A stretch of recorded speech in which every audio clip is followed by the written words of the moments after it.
So I feel really good about Luis Gil. And I also want to just drive home the point. This is why, again, Gary, I'm going to say it. You don't trade away a guy you believe in, a guy who has good stuff in the minors, a guy who you'd say maybe he has the potential, but maybe, other people are projecting as a 3, a 4, or 5, like even a Clark Schmidt.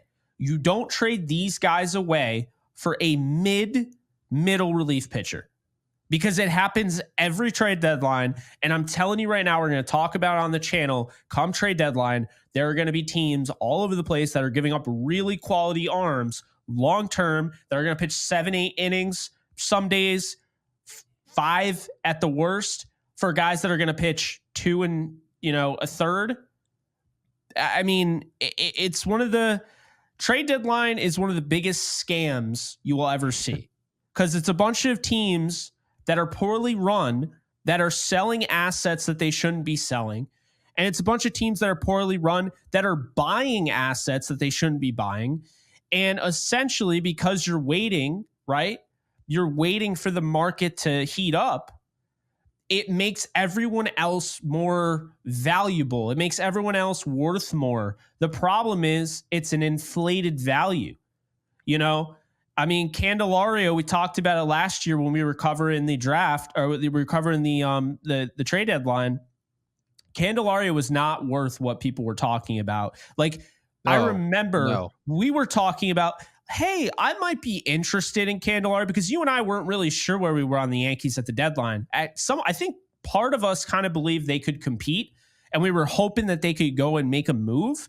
But also a lot of it was delusional, I think. And we were just kind of hoping for anything to kind of spark up what really was kind of a down year. Which is probably part of the reason why that desperation is why people will just send some dude. They're like, hey, I kind of believe in this guy. And this other team's like, we do too. So, okay, well, how about we make this work? You kind of believe in this guy. He's not ready yet, but we have to win this year, or we really want to. And you end up pulling the trigger on a move that just flat out's ass. It sucks. It's not good. Yeah. You don't got 81 just give up home something. games. So you just, but then also,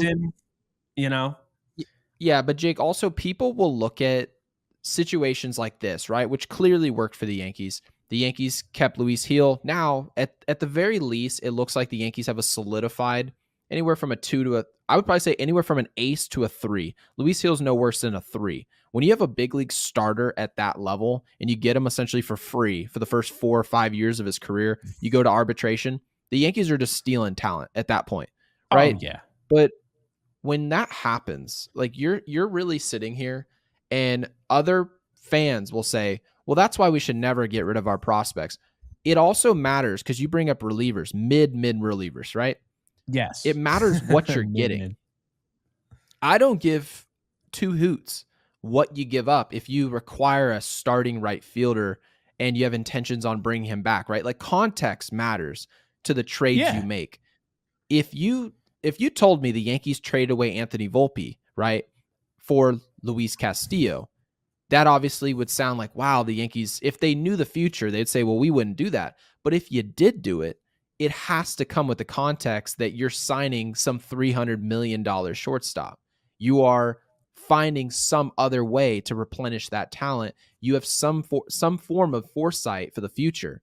But there's some teams that'll just be like, hey, we could really use a Joey Gallo right now. Like, he's a good defensive outfielder and he can provide some pop. He can take advantage of the short porch in right field. They'll give up something for a player. You really have to take a step back and be like, who are we getting?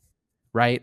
And if the answer is you're not getting some type of generational player or real difference maker for a World Series team, there's no reason to trade dudes throwing 95 to 100 miles an hour in your system unless you're acquiring like a final piece for a World Series. Other than that, I don't know what these organizations are doing. Thankfully, it seems like Brian Cashman's kind of figuring it out and understanding, I don't have to always try and pull the trigger on something. Sometimes the best move is no move.